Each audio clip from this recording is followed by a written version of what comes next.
La puerta nunca debía estar cerrada con llave. En 12 años de matrimonio, tal vez podían contarse con los dedos de una sola mano las veces que cerraron con seguro la puerta del dormitorio. Una vez, cuando su perro se había emocionado demasiado la mañana del aniversario. Otra, cuando la prima de Camila llegó sin avisar y necesitaban algo de privacidad. Pero eso fue distinto. El clic seco del cerrojo al otro lado no fue solo un contratiempo menor. Retumbó como un disparo directo al pecho de Sebastián. No solo le impedía entrar a la habitación, sino que lo alejaba de la vida que él creía tener. Y entonces, otra vez. Risas. Apagadas, pero inconfundibles. La risa de Camila, ligera y cantarina, como cuando él le contaba esos chistes malos que ella fingía disfrutar. Y luego, una voz masculina. Grave. Segura. Desconocida. Una voz que no pertenecía a esa casa. Que no tenía ningún derecho a estar en su hogar. Sebastián no pensó. Actuó. Su hombro chocó con fuerza contra la madera. La estructura vibró y el cerrojo cedió con un chasquido áspero que le revolvió el estómago. La puerta se abrió de golpe, estrellándose contra la pared. Allí estaban. Camila y ese hombre. Enredados en las sábanas. Sus sábanas. El refugio que alguna vez fue templo de susurros, de sueños compartidos y promesas bajo las cobijas, ahora mancillado por manos ajenas. «¡Mateo!», exclamó ella, intentando cubrirse con la sábana, pero ya era demasiado tarde. Nada podía ocultarse. El tipo era más joven. Sebastián lo notó enseguida. 5 o 6 años, quizá. Tenía la piel bronceada, el cuerpo tonificado y esa actitud molesta, arrogante. De esas personas que caminan por la vida creyéndose intocables. Durante un instante largo, se quedaron mirándose. Mateo, congelado como ciervo ante los faros. Camila temblaba, el rostro lívido. Sebastián era un volcán contenido, una mezcla peligrosa de furia, incredulidad y desilusión. «¿Quién carajos eres tú?», gruñó con voz grave, temblorosa por la rabia. El tipo abrió la boca, pero ningún sonido salió. Se lanzó a recoger sus pantalones del suelo, como si cubrirse fuera a borrar el desastre que acababa de provocar. «¡Contesta!», rugió Sebastián, dando un paso más. Mateo dio un brinco, los dedos temblorosos mientras intentaba ponerse los jeans. «Sebas, por favor», intervino Camila, con voz rota. Pero él no la miró. No podía. Si lo hacía, perdería el control.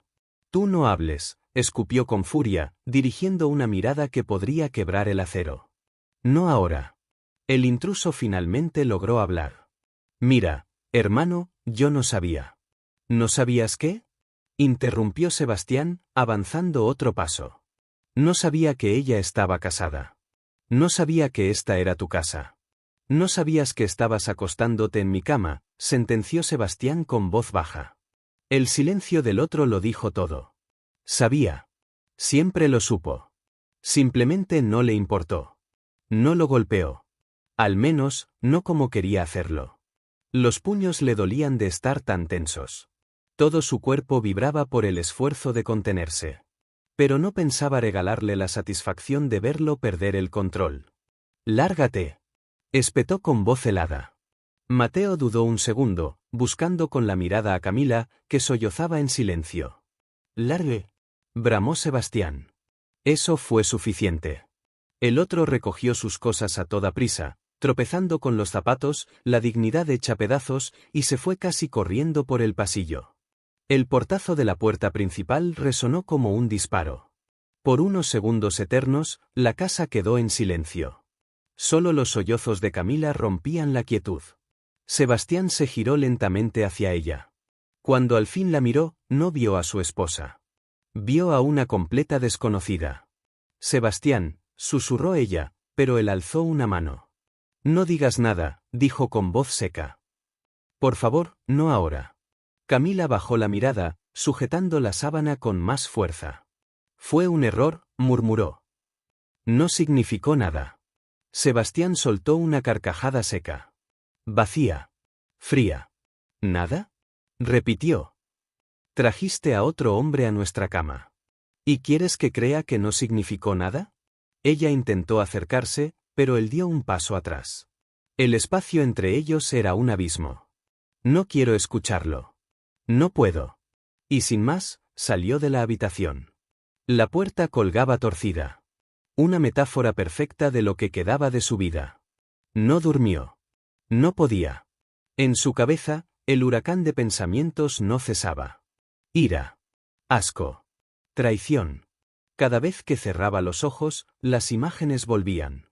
Las manos de Camila en otro cuerpo. Las risas. Las miradas. Todo. Cuando el sol comenzó a asomar, Sebastián ya no sentía ese calor de furia. Ahora era hielo.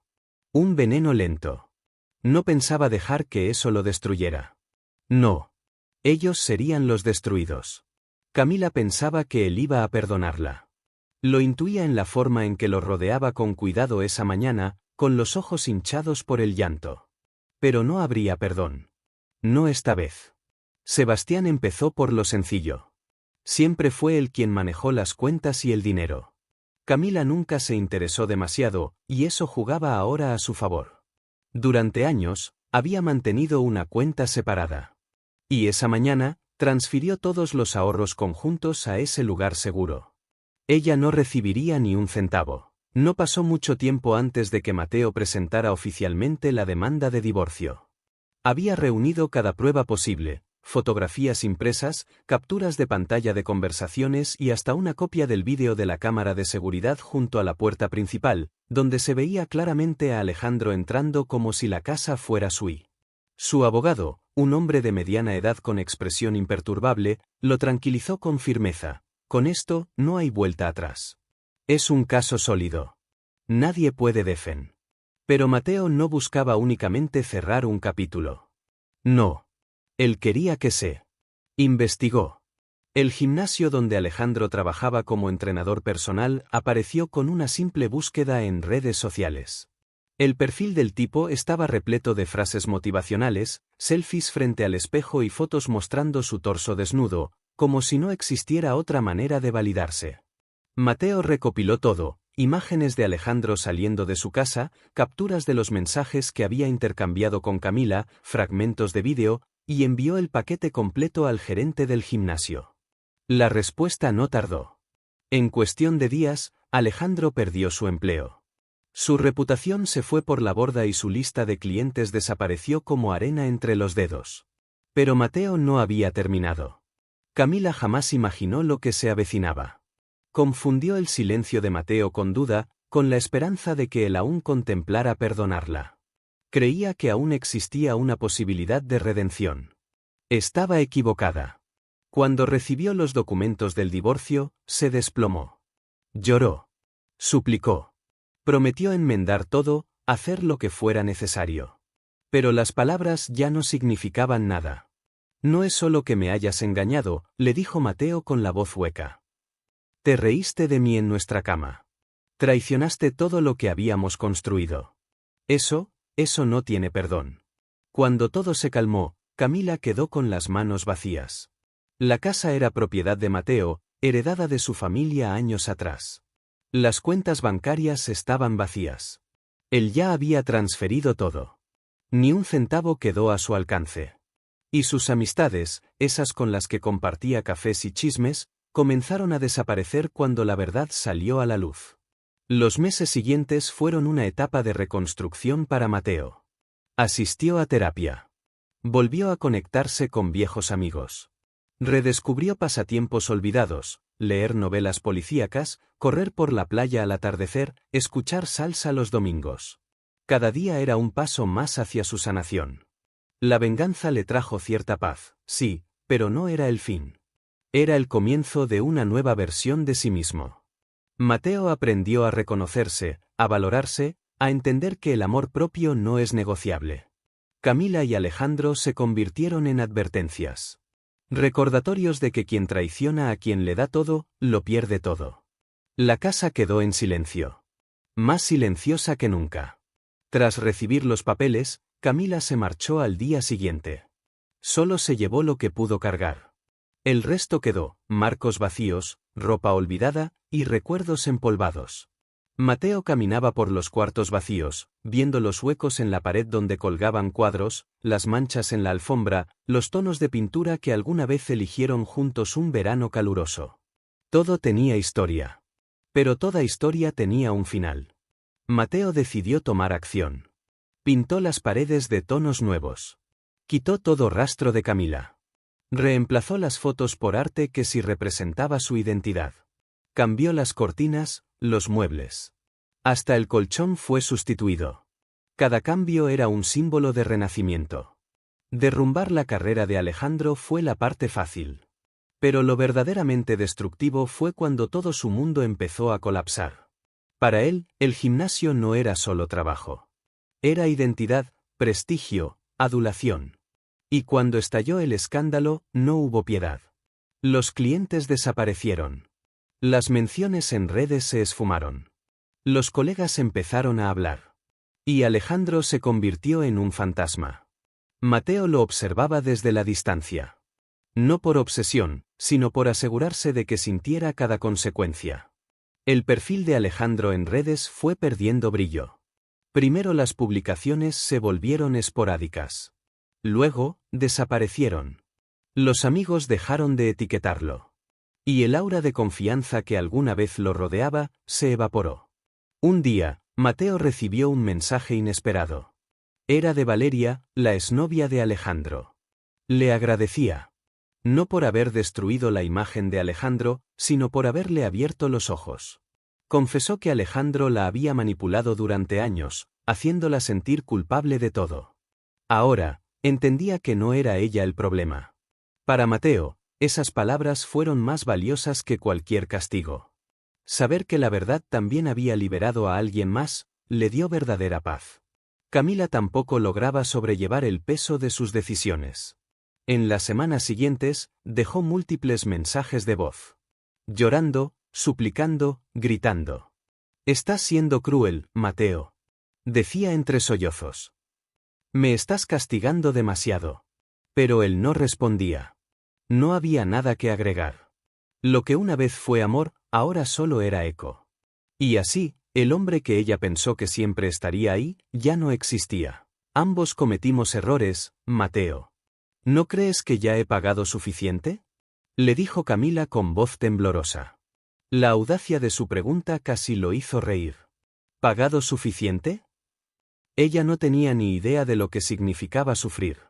No había pasado noches enteras reviviendo una y otra vez el colapso de un matrimonio.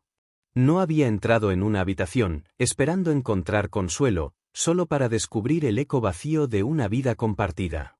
Pero lo peor vino después. Una noche, sin previo aviso, Camila apareció en la puerta de su casa. Su rostro lucía agotado, su cabello sin peinar, el maquillaje corrido. La mujer que siempre cuidó cada detalle de su imagen ahora parecía una sombra de sí misma. «Mateo, por favor», suplicó, parada en el umbral como si no supiera si era bienvenida. «Solo quiero hablar». Mateo la observó por un momento. A la mujer que una vez amó con todo su ser. A la que creyó que jamás podría olvidar. Pero ya no sentía nada. Solo una inmensa y pesada indiferencia. «No hay nada que decir, Camila. Tú hiciste tu elección». «Me sentía sola», balbuceó entre lágrimas. «Siempre estabas ocupado, distraído, lejos de mí. ¿Y eso justifica lo que hiciste?», la interrumpió él con voz cortante. «Si estabas tan insatisfecha, pudiste hablar conmigo. Pudiste irte. Pero no, preferiste traerlo a nuestra casa. A nuestra cama. ¿Te das cuenta de lo humillante que fue?». Las lágrimas no lo conmovieron. Eran demasiado tardías. Demasiado silenciosas. Sin otra palabra, Mateo cerró la puerta frente a ella y giró la llave.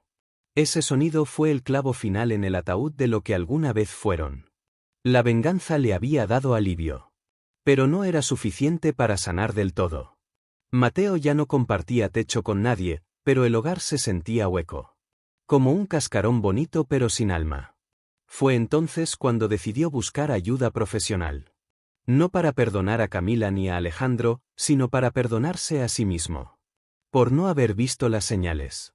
Por haber dejado que el amor cubriera las grietas. Por haber pensado, aunque fuera por un segundo, que quizá él tuvo algo de culpa. Las sesiones de terapia no fueron fáciles. Lo obligaron a mirar hacia adentro, a remover dolores antiguos, a enfrentar heridas que existían mucho antes de que Camila apareciera en su vida. Semana tras semana, capa por capa, fue dejando atrás la ira, el orgullo, la autocompasión. Y en su lugar, algo nuevo comenzó a brotar, respeto propio. Con el paso del tiempo, los gritos internos se apagaron. El fuego del rencor se extinguió y en su lugar quedó una calma densa, profunda. No era perdón. Ni olvido. Era desconexión. Mateo dejó de revisar las redes sociales de Alejandro. Ya no pensaba en Camila. Ellos ya no eran el eje de su mundo. Ahora ese lugar lo ocupaba él mismo. Reformó su hogar, transformándolo en un espacio que por fin sentía suyo.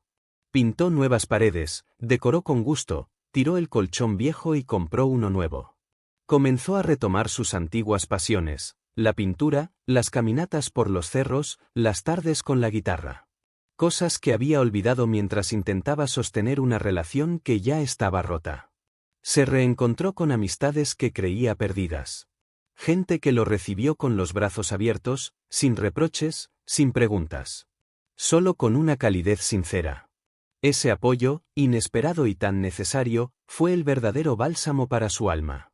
El cierre definitivo llegó de la manera más simple. Un día cualquiera, en una cafetería del centro. Mateo pedía un café cuando la vio entrar. Camila. Ella se detuvo al verlo. Estaba más delgada. Su rostro mostraba líneas que antes no estaban ahí. Parecía más cansada, pero también más real. Mateo, dijo en voz baja. ¿Puedo sentarme? Él asintió con un leve movimiento. No por amabilidad, sino por curiosidad. ¿Qué podría decir ahora? Lo siento, comenzó ella. Sé que ya lo he dicho antes, pero esta vez, lo digo de verdad. Perdí todo por mis decisiones. No te culpo por nada. Mateo se sorprendió.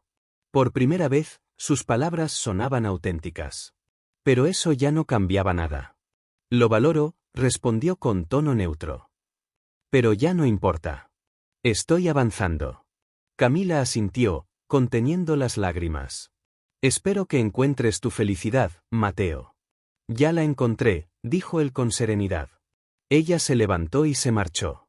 Y en ese instante, Mateo sintió una liviandad en el pecho que no había sentido en años.